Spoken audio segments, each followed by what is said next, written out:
నమస్కారం, వార్తలకు స్వాగతం. ముందుగా ముఖ్యాంశాలు. శ్రీ కనకదుర్గ అమ్మవారిని దర్శించుకున్న ముఖ్యమంత్రి నారా చంద్రబాబు నాయుడు రాష్ట్ర దేశ ప్రజలు సుభిక్షంగా ఉండాలని చెల్లించుకున్న మొక్కులు.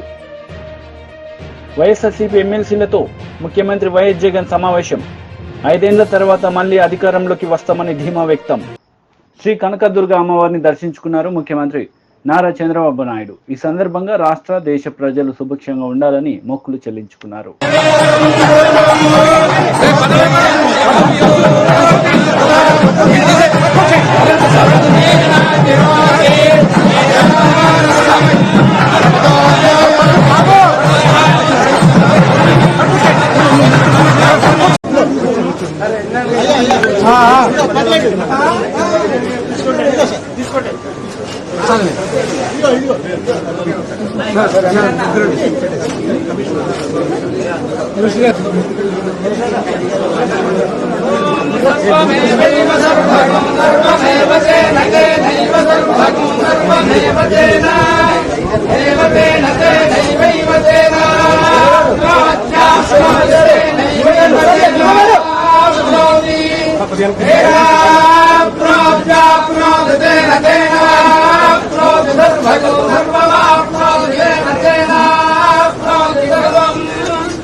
వైఎస్ఆర్సీపీ ఎమ్మెల్సీలతో తన క్యాంపు కార్యాలయంలో సమావేశమైన వైఎస్ఆర్సీపీ అధ్యక్షుడు మాజీ ముఖ్యమంత్రి వైఎస్ జగన్ ఈ సందర్భంగా వారితో ముచ్చటించారు.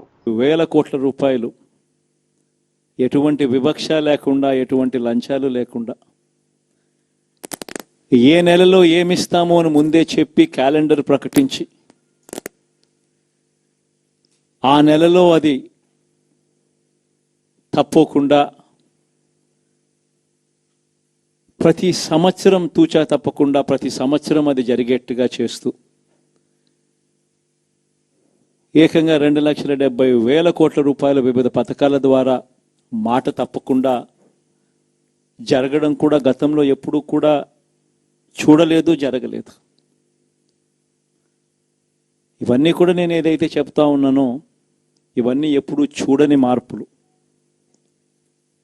గతంలో ఎప్పుడు జరగని సంస్కరణలు.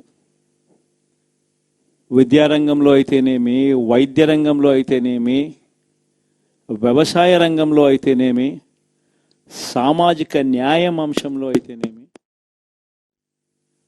మహిళా సాధికారత అంశంలో అయితేనేమి, గవర్నెన్స్ విషయంలో అయితేనేమి ఎప్పుడు జరగని చూడని సంస్కరణలను కూడా తీసుకొచ్చాం. ఇవన్నీ నేను ఏదైతే చెప్తా ఉన్నానో ఇవన్నీ మనం చేసి చూపించి ప్రజల మన్ననలు పొందిన తర్వాతే ఎన్నికలకు వెళ్ళాం. ఎన్నికల్లో ఏమైందో తెలీదు. 5 సంవత్సరాలు కళ్ళు మూసుకుంటే చాలా అయిపోయింది. 5 సంవత్సరాలు మళ్ళీ 2024 నుంచి 2029 కూడా అదే మాదిరిగానే కళ్ళు మూసుకుంటే 2029 కూడా కళ్ళు మూసుకుంటే వచ్చేస్తుంది. ఇవి మనం గుర్తుపెట్టుకోవాల్సిన అంశం ఏమిటి అని అంటే సినిమాలో ఓన్లీ ఫస్ట్ హాఫ్ మాత్రమే అయ్యింది. గతంలో కూడా ఇదే మాదిరిగా పరిస్థితులు ఉన్నప్పుడు కూడా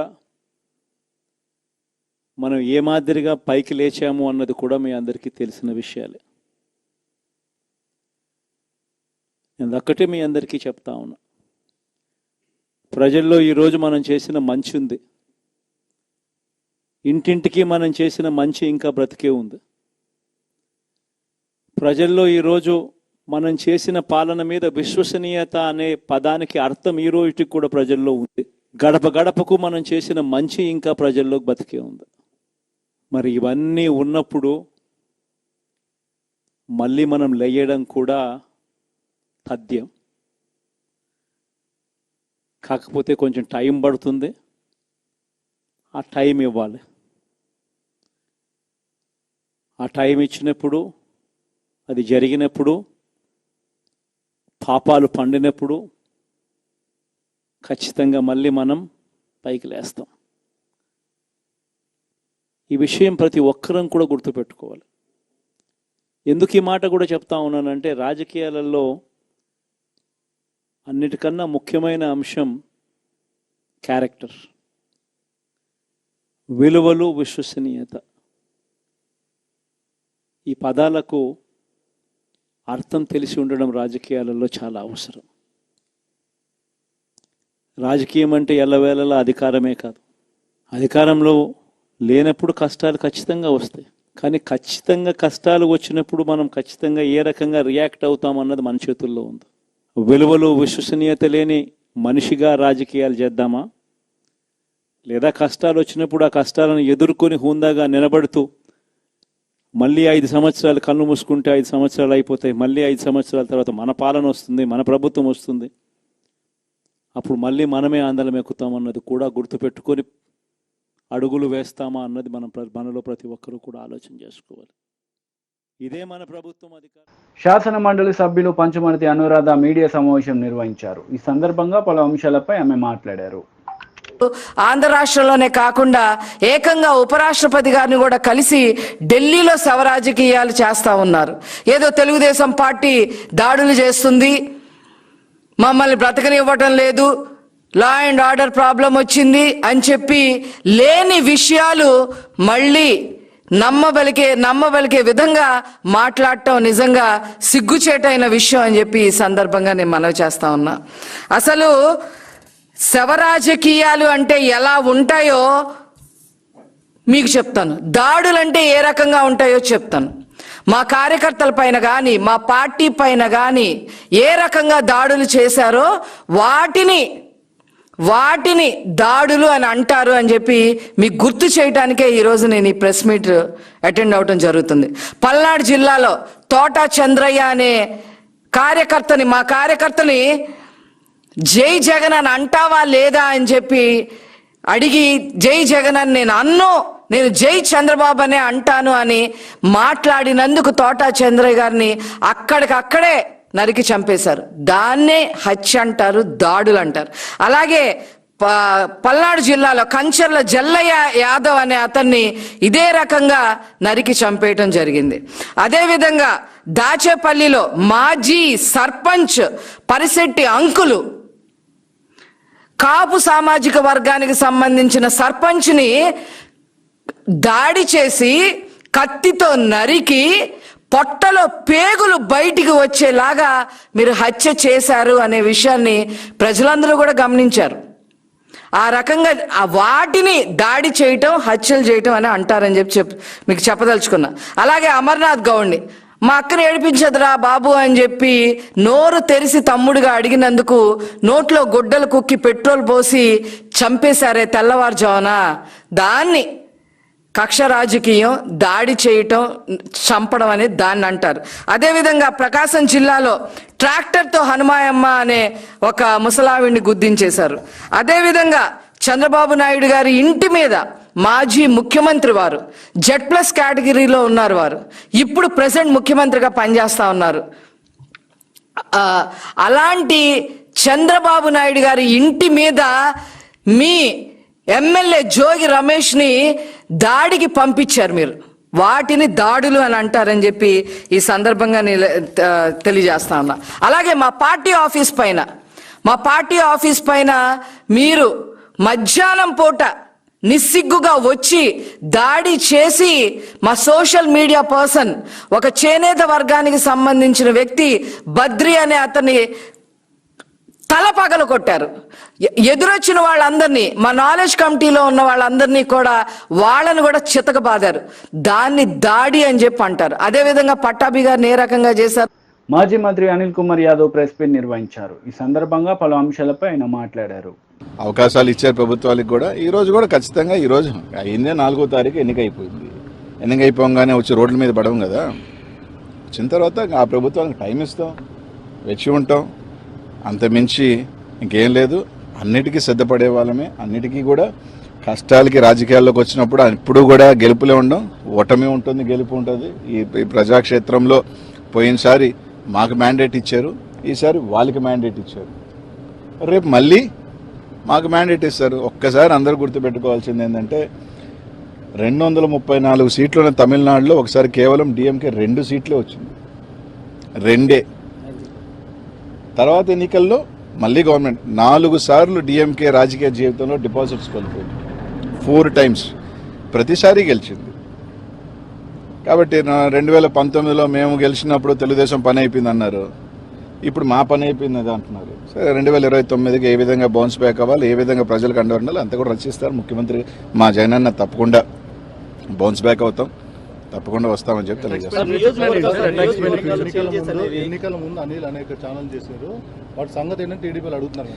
ఇప్పుడు ఒకసారి మీరు అందరూ ఆలోచన చేయాలా. నేను ఛాలెంజ్ విసిరాను కానీ ఛాలెంజ్ ఎవరు తీసుకోవాలా. ఎలా ఉంటారంటే నేను ఛాలెంజ్ విసిరినమాట వాస్తవమే. నేను ఛాలెంజ్ విసిరినప్పుడు అవతల ఛాలెంజ్ తీసుకొని రైట్ మేము కట్టుబడి ఉన్నాం ఈ ఛాలెంజ్కి అని చెప్పునుంటే బాగుండేది. ఎన్నికలు అయిపోయిన తర్వాత అప్పుడు ఛాలెంజ్ చేసేవి కదా అంటే అలా కాదు కదా. నేను ఒక సవాల్ విసిరినప్పుడు ఆ సవాల్ స్వీకరించేవాడు కూడా స్వీకరించుకొని చేస్తుంటే బాగుండేది. రైట్. ఏదో సామెత ఒకటి ఉంది, హనుమాన్ జంక్షన్లో నాకు బాగా నచ్చిన డైలాగు, గెలిచినోడు చెప్తాడు ఓడినోడు వినాలని. ఈరోజు వాళ్ళు చెప్తున్నారు, మేము వింటాం, పర్వాలేదు. రోజు వాళ్ళు ఏదైనా చెప్తున్నారు, రైట్, వాళ్ళు ట్రోల్ చేసుకుంటున్నారు, చేసుకునే అబ్బాయి ఇబ్బంది ఏం లేదు. ట్రోల్ చేసుకునే స్థాయిలో మేము ఉన్నామంటే మేము ఎదిగినట్టే. We are in public. Good publicity or bad publicity is a publicity. నియోజకవర్గాల మార్పులు ఓటమిలో ఎంతవరకు ఫ్యాక్టర్ ఏమీ ఇప్పుడు పల్నాడులో నాకు 40,000 ఓట్లు ఎమ్మెల్యేల కన్నా ఎక్కువ వచ్చినాయి కదా అంటే మీ కొరకే కాదు ఓవరాల్ చెప్తున్నా. కాబట్టి అదేం పెద్ద నేను కోరుకోను. ఎందుకంటే ఇంత పెద్ద ఎలక్షన్ దీంట్లో కొన్ని దగ్గరలో చూసుకున్నప్పుడు రకరకాల అనుమానాలు ఉన్నాయి, రకరకాలు ఉన్నాయి. కాబట్టి అదేం పెద్ద ఫ్యాక్టర్ నేను అనుకోను. వేరియస్ రీజన్స్ అన్వేషిస్తూ ఉన్నారు. కొన్ని మాకు తెలుసుకోని కారణాలు, మా నాయకులు కూడా కారణాలు ఎందుకు పోయినాయి, రకరకాల కారణాలు వాళ్ళు అన్వేషిస్తున్నారు, మేము అన్వేషిస్తున్నాం. తప్పకుండా దాన్ని అంతా కూడా ఓవర్ హెడ్ చేసుకొని వాళ్ళు ఇచ్చిన హామీలు కానీ రకరకాలు కానీ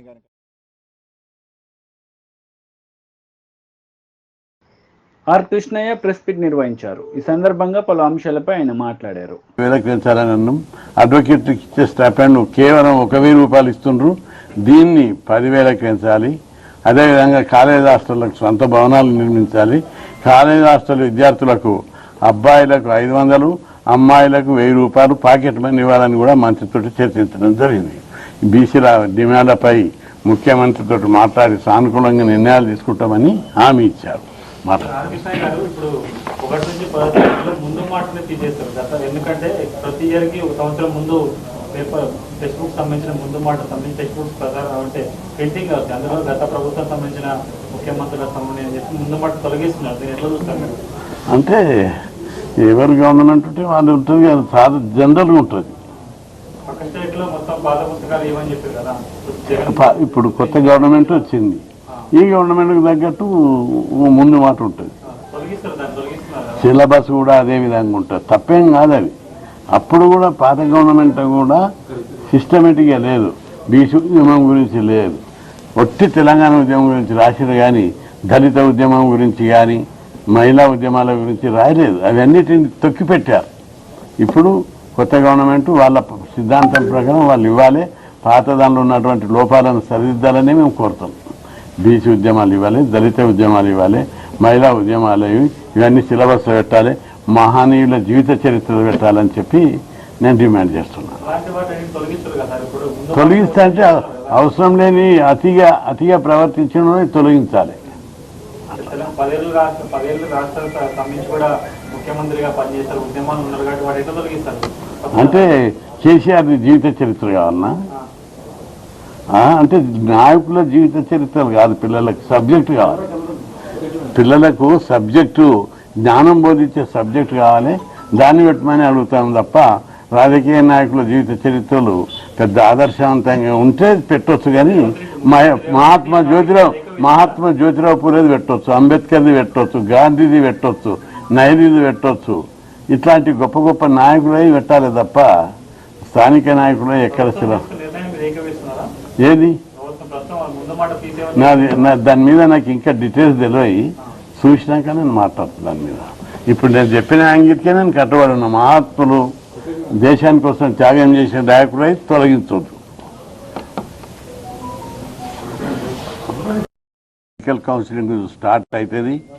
అయితే గత 3 సంవత్సరాలుగా మెడికల్ కౌన్సిలింగ్ లోపల ఎస్సీ, ఎస్టీ, బీసీలకు అన్యాయం జరుగుతుంది. మెరిట్లో వచ్చినటువంటి అభ్యర్థులను రిజర్వేషన్లో పెడుతున్నారు. ఈ విధానం గతంలో సుప్రీంకోర్టు ఇచ్చిన తీర్పుకు లేదా 2001లో 550 జీవో స్టేట్ గవర్నమెంట్ జారీ చేసింది. అప్పటి దానికి విరుద్ధంగా ఈ రిజర్వేషన్లను బీసీ, ఎస్సీ, ఎస్టీ రిజర్వేషన్లకు తుంగల దొక్కి అన్యాయం చేస్తున్నారు. కాబట్టి వెంటనే ఆ జీవోను మార్చాలి. పాత జీవో ప్రకారం 550 జీవో ఉంది, ఆ జీవో ప్రకారం రిజర్వేషన్లు ఇంప్లిమెంట్ చేయాలని చెప్పి బీసీ సంక్షేమ శాఖ మంత్రితోటి చర్చలు జరపడం జరిగింది. అయితే దీని మూలంగా ఏటా 300 మంది బీసీ, ఎస్సీ, ఎస్టీ అభ్యర్థులకు ఎంబీబీఎస్ సీట్లు రాకుండా పోతుంది, అన్యాయం జరుగుతుంది. అందుకే దీన్ని సమూలంగా మార్చాలి. పాత జీవో 550 ఏదైతుందో అదే జీవో ప్రకారం ఇవ్వాలి అడ్మిషన్లు అని చెప్పి కోరడం జరిగింది. వాళ్ళు దాని మీద వెంటనే మంత్రి గారు స్పందించి ప్రిన్సిపల్ సెక్రటరీ గారిని పిలిపించి దీని మీద ఉన్నత స్థాయి బీసీ కమిషన్, ఎస్సీ కమిషన్ వాళ్ళను, హెల్త్ డిపార్ట్మెంట్ వాళ్ళని పిలిపించి చర్యలు తీసుకోవాలి, న్యాయం చేయాలి.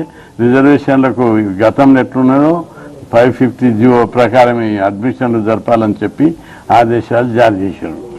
ఇదే సందర్భంగా మంత్రి గారికి ఇంకో విషయాన్ని కూడా, ఈ మధ్య ప్రభుత్వము గురుకుల రెసిడెన్షియల్ పాఠశాలను సెమీ రెసిడెన్షియల్ పాఠశాలలుగా మారుస్తాము, తల్లిదండ్రులకు పిల్లలకు సంబంధాలు లేకుండా పోతున్నాయని చెప్పారు. మేము అన్నాము సెమీ రెసిడెన్షియల్ పాఠశాలలుగా మార్చొద్దు. సెమీ రెసిడెన్షియల్ పాఠశాలలు ప్రభుత్వం లోపలనే లేవు, రెసిడెన్షియల్ ప్రైవేట్లో శ్రీ చైతన్య, నారాయణ, శ్రీ గాయత్రి అనేక గురుకులాలు ఉన్నాయి కార్పొరేట్ స్థాయిలో, వాళ్ళతోటి సంబంధాలు ఆ గురుకుల. వార్తలు ముగించే ముందు ముఖ్యాంశాలు మరోసారి. శ్రీ కనకదుర్గ అమ్మవారిని దర్శించుకున్న ముఖ్యమంత్రి నారా చంద్రబాబు నాయుడు రాష్ట్ర దేశ ప్రజలు సుభిక్షంగా ఉండాలని చెల్లించుకున్న మొక్కులు. వైఎస్ఆర్సీపీ ఎమ్మెల్సీలతో ముఖ్యమంత్రి వైఎస్ జగన్ సమావేశం. 5 ఏళ్ల తర్వాత మళ్ళీ అధికారంలోకి వస్తామని ధీమా వ్యక్తం. ఈ వార్తలు ఇంతటితో సమాప్తం. తిరిగి ప్రసారమయ్యే వార్తలు మళ్ళీ కలుద్దాం. అంతవరకు సెలవు. నమస్తే.